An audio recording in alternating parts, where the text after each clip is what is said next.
Esse é o Mundo em Revolução e nós vamos falar agora sobre a situação em Israel, hoje dia 30 de setembro de 2024, 11 horas da manhã aqui no Rio de Janeiro, 5 horas da tarde lá em Jerusalém, no momento que eu gravo esse vídeo, e tivemos um dia que seguiu o padrão dos últimos dias, né? Pouco movimento aqui na faixa de Gaza, pouco movimento aqui na Judéia e Samaria, porém muita coisa acontecendo aqui no sul do Líbano e no norte de Israel. Teve mais um número de foguetes do Hezbollah em direção ao norte de Israel, e também vários ataques israelenses aqui contra alvos do Hezbollah no sul do Líbano, né? A boa notícia ficou por conta da eliminação de vários terroristas aqui do Líbano, pelo menos um líder e mais um terrorista da Frente Popular para a Libertação da Palestina, um outro partido terrorista mais antigo que tem na região, que anda meio sumido, mas ainda existe ali na região. Um líder teria sido morto por Israel e mais um subordinado dele aqui no sul do Líbano. Mais um terrorista do Hezbollah teria sido também morto aqui no sul do Líbano. E um terrorista do Hamas do Líbano, né? Lembra, o Hamas ele é muito forte na faixa de Gaza, mas ele tem também uma pequena organização no Líbano, e o chefe do Hamas no Líbano teria sido eliminado por Israel, né?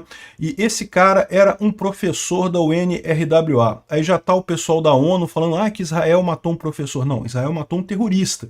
O fato de ser um professor da UNRWA só mostra o quanto essa organização deixou de ser uma organização humanitária e passou a ser uma organização de apoio a terroristas, né?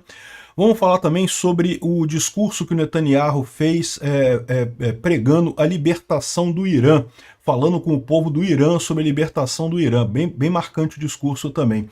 Vamos falar sobre esses e outros assuntos em detalhes. Essas notícias foram sugeridas por Maduro, Evo e Ortega. Falem sobre Dilma, TNT e várias outras pessoas. Obrigado aí ao pessoal que sugeriu notícias lá no nosso site, no wrevolving.com. E obrigado a você que está assistindo o nosso vídeo. Se você gosta do nosso conteúdo, por favor, deixe o seu like e se inscreva aqui no canal, né? Pois bem, então, falando aqui sobre os... Eu não vou nem falar sobre a faixa de Gaza e a Judéia e Samaria, porque realmente não teve nenhuma grande novidade aqui. Continuam as operações israelenses ali na faixa de Gaza, continuam operações aqui também na Judéia e Samaria, mas o foco continua sendo aqui no norte, né? E a principal informação foi justamente a morte do Fatah Echarif. Esse cara é o líder do Hamas no Líbano, né, declarado pelo próprio Hamas, né? Ele também é um professor da União e também faz parte, é o líder da Associação de Professores da UNRWA no Líbano, né? Ou seja, está mais do que claro que Hamas e o UNRWA tem muito pouca diferença entre essas duas estruturas, né? Então, a UNRWA, que foi informada sobre as atividades terroristas desse professor deles, colocou esse professor em licença administrativa, mas se negou a demitir o cara. Ou seja, o cara continuava recebendo salário, só não podia trabalhar porque supostamente, né, descobriram que era um terrorista. Ó, que coisa, né? Então, no final das contas, ele acabou sendo eliminado por Israel. Hoje, grande dia isso. Esse cara aqui já foi prestar conta lá com as virgens que usam cintaralho lá deles. E tá aqui o cara na frente da ONU, da UNRWA lá, cada vez mais a UNRWA se mostrando como uma entidade terrorista no final das contas, né? Tá ele aqui também junto com outros índices aqui.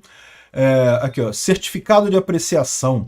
As Nações Unidas, Agência de Alívio e Trabalho para Refugiados Palestinos no Oriente Médio, que é o nome completo da UNRWA, expressa sua apreciação por Fateh Sarif, coisa e tal, por suas contribuições em aumentar a comunidade escolar e não sei o que lá, e garantir um futuro para as crianças palestinas. Olha que coisa, né? O cara, um terrorista, orientava ataques terroristas ali na região. Um absurdo isso, né? E tá aqui, lógico, o gordinho viado lá da ONU falando sobre que triste, que não sei o que é lá, que não pode matar um professor da UNRWA, né? E aqui, ó, o líder do Hamas no Líbano era empregado da UNRWA. As Nações Unidas estão subsidiando o terror através da UNRWA, né? Não deveria se mandar mais nenhum centavo de dinheiro para o UNRWA. Os americanos já bloquearam a ajuda ao UNRWA, mas outros países europeus ainda estão ajudando, infelizmente, né?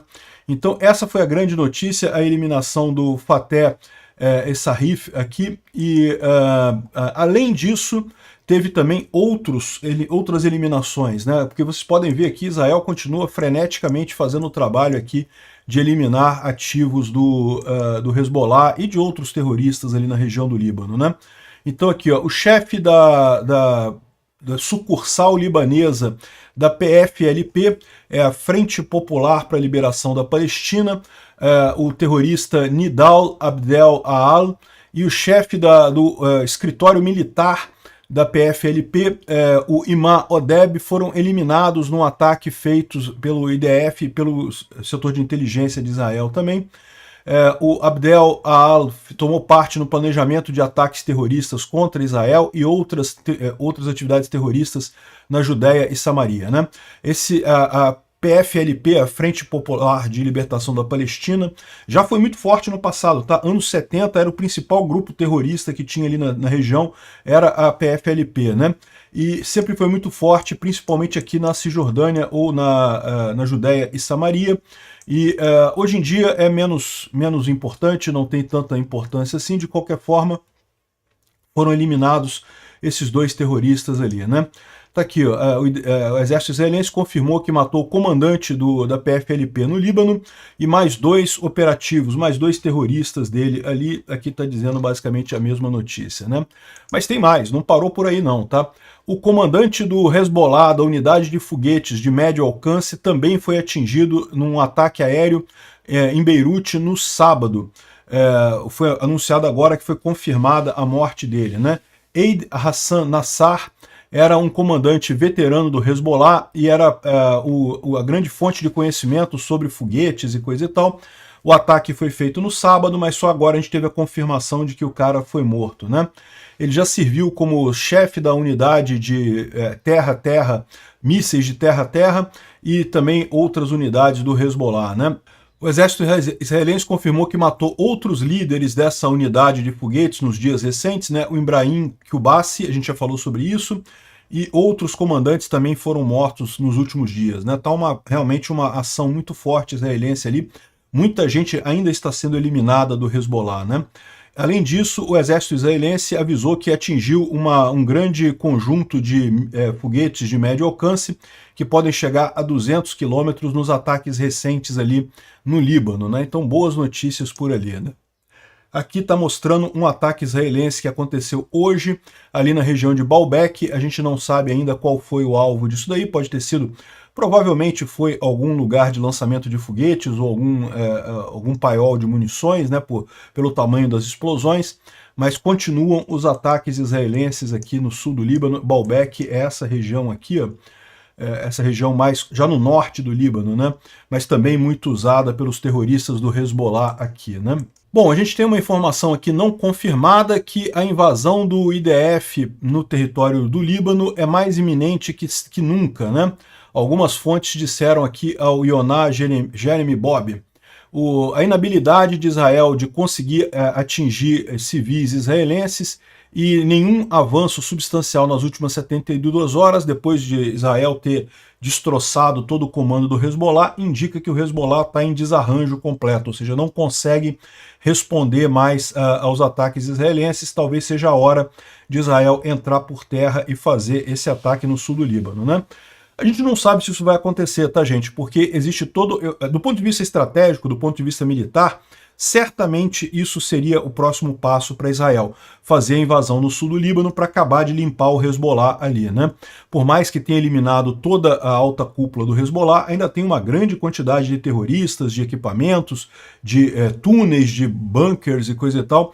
Então apenas uma invasão por terra permitiria Israel destruir todas essas coisas do Hezbollah. Mas tem a questão diplomática, né? Como vocês sabem, o Biden lá nos Estados Unidos se sente muito preocupado com essa questão no Oriente Médio, porque isso divide a base dos democratas, né?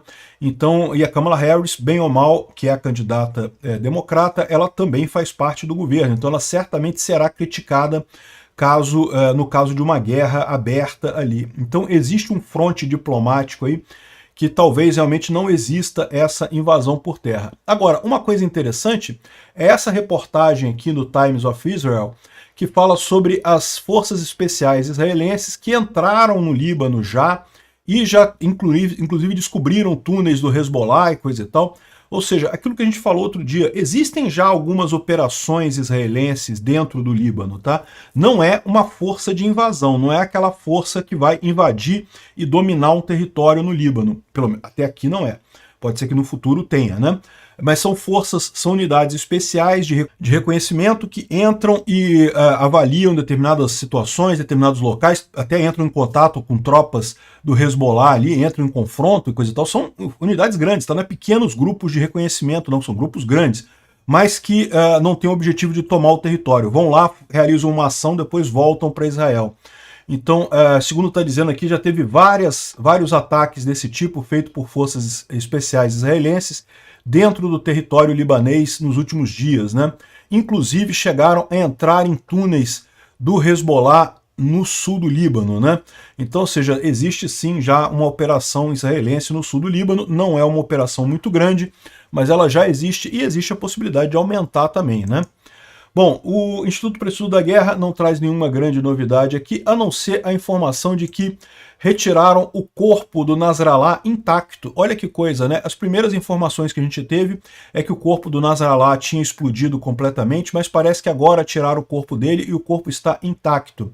Aparentemente ele morreu ou da onda de choque ou morreu sufocado por gases, né? Não foi esmagado pela detonação em si. Repara como é que o bunker deles era profundo, né? Mesmo com 38 bombas Bunkbuster ali que foram lançadas por Israel, ainda assim o lugar em que ele estava não foi destruído. Ele acabou morrendo pela onda de choque. Onda de choque em lugar fechado é muito pior do que onda de choque na superfície, né? Lembra, quando alguma coisa explode, é uma reação química que faz com que o ar se expanda, né? Se o ar se expande na superfície, ele se expande em várias direções, o que faz com que a onda de choque seja mais fininha em todas as direções. A onda de choque num lugar fechado, num bunker, por exemplo, é muito mais forte, pode destroçar seu pulmão facilmente no final das contas. É possível que tenha sido isso que aconteceu com ele. Ele teve hemorragia pulmonar e do lado de fora, você olha para o corpo da pessoa, tá intacta, mas o pulmão dele virou uma esponja de sangue e não consegue mais fazer troca de oxigênio com ar. A pessoa morre em poucos minutos, né? Então, é uma dor, olha só, é uma morte dolorosa, né? Que coisa, né? É merecido pro cara. Enfim, o corpo dele foi retirado intacto lá do bunker, né? Junto com vários outros líderes lá do Hezbollah que estão sendo avaliados, né? Bom, o primeiro-ministro israelense, o Netanyahu, fez um discurso hoje curioso, um discurso para o Irã, né? Para o povo do Irã. Então o que ele está falando aqui justamente é que eu já falei, eu falo um bocado sobre os líderes do Irã. E nesse momento importante eu quero falar com você, as pessoas do Irã. Eu quero falar com você diretamente, sem filtros, sem nenhum intermediário. E basicamente o recado que ele dá é que está na hora do Irã se libertar dessa opressão dos ayatolás, disso daí, coisa e tal. Imagine a quantidade de dinheiro que o regime do Irã gastou em armas nucleares, em guerras estrangeiras, em que eles poderiam ter investido na educação dos seus filhos, em melhorar o sistema de saúde, em construir a sua infraestrutura da sua grande nação, água, esgoto, todas as coisas que vocês precisam. Imaginem isso, né? Realmente certamente tem muita gente no Irã que concorda com isso, né? Mas eu sei uma coisa simples, os tiranos do Irã não se importam com o seu futuro, mas você se importa. Quando o Irã estiver finalmente livre, este momento virá mais cedo do que as pessoas pensam, tudo se tornará diferente. Nossos povos ancestrais, o povo judeu e o povo persa, vão finalmente estar em paz, né? Bacana o discurso dele, né? Agora, resta saber o que Israel está planejando com isso daqui, né? Certamente não é uma invasão do Irã, né? O Irã é um país grande pra caramba, mas talvez o Ayatollah Khamenei tenha mesmo que se esconder num bunker porque, né, a vida dele corre risco, né? Vocês merecem melhor, suas crianças merecem melhor, o mundo inteiro merece melhor do que isso. Eu concordo plenamente com o Netanyahu, muito bacana esse discurso dele para o povo iraniano, né? E, bom, olha que coisa, né? O Ahmadinejad, lembra dele? Já foi presidente do Irã no passado, depois acabou se desligando e coisa e tal, ainda tem muita influência política lá no Irã, mas ele está brigado com a cúpula do poder lá do Irã, então ele não manda mais nada, não pode participar de eleição e coisa e tal. Mas, segundo ele estava dizendo numa entrevista para a CNN na Turquia, o Irã decidiu em determinado momento criar uma unidade especial para combater o Mossad dentro do Irã, né? Faz sentido, né? Todo mundo sabe que o Mossad é uma agência secreta extremamente audaciosa, extremamente capaz, então faz sentido que o Irã criasse uma unidade dentro do exército iraniano para tentar, né, um sistema de contra-espionagem, né, tentar identificar agentes do Mossad na estrutura do exército iraniano, na Guarda Revolucionária Islâmica do Irã e coisa e tal. Porém, acabou que o chefe o chefe dessa entidade que eles criaram, desse departamento que eles criaram para fazer a contra-espionagem do Mossad, o chefe era um agente do Mossad, ou seja, era uma pessoa iraniana, era um iraniano, mas era um iraniano que tinha sido cooptado pelo Mossad. Então, ou seja, a própria unidade que visava caçar o Mossad dentro da estrutura do governo iraniano era chefiada pelo Mossad. Mais outros 20 agentes que eram de responsabilidade de múltiplas operações de inteligência acabavam sendo usados, ao contrário, para roubar documentos nucleares e fazer o assassinato de vários cientistas iranianos em vários níveis, e antes disso e depois disso fugiram para Israel, né? Ou seja, no final das contas, a unidade anti-Mossad do Irã era chefiada pelo Mossad. Olha que coisa, dá um filme isso daqui, né? Dá um filme fácil isso daí. E eu tô rindo desse tipo de coisa, né? Mas faz sentido, né? Por que o Irã é incapaz de contrapor o Mossad, né? Porque já está tão infiltrado pelo Mossad, o governo iraniano, que eles não conseguem criar uma agência que faça contraponto a isso. Isso é engraçado pra gente, mas é o que eu falo para vocês. Eu imagino que a mesma situação acontece aqui no Brasil com questão de infiltração russa. O Brasil é importante para a Rússia por quê? Porque é um excelente berçário de espiões, para criar espiões para outras nações ocidentais. Então, o governo brasileiro já está tão infiltrado de agentes russos que se um dia o Lula criar uma entidade para, né, um corpo de contra-inteligência para combater a espionagem russa no Brasil, o chefe vai se chamar Vladimir ou então Ivan, né? Você pode ter certeza, vai ser uma coisa desse tipo. Essa piada que a gente está rindo aqui do Irã, o Brasil cairia do mesmo jeito com a Rússia. Obrigado por assistir o vídeo até o final. Se gostou do conteúdo, não esqueça de deixar o seu like, isso ajuda o canal a crescer e a chegar para mais gente. Se não gostou, deixe o dislike e explique nos comentários como podemos melhorar. Comente também sugestões de temas que podemos trazer por aqui. Comentários insultuosos ou defendendo ditaduras e criminosos de guerra serão sumariamente bloqueados. Agradeço a compreensão. Se ainda não é inscrito no canal, considere se inscrever clicando no botão inscrever-se abaixo e marcando a campainha para todos os avisos. Se quiser ajudar o canal, veja no nosso site como você pode fazer isso.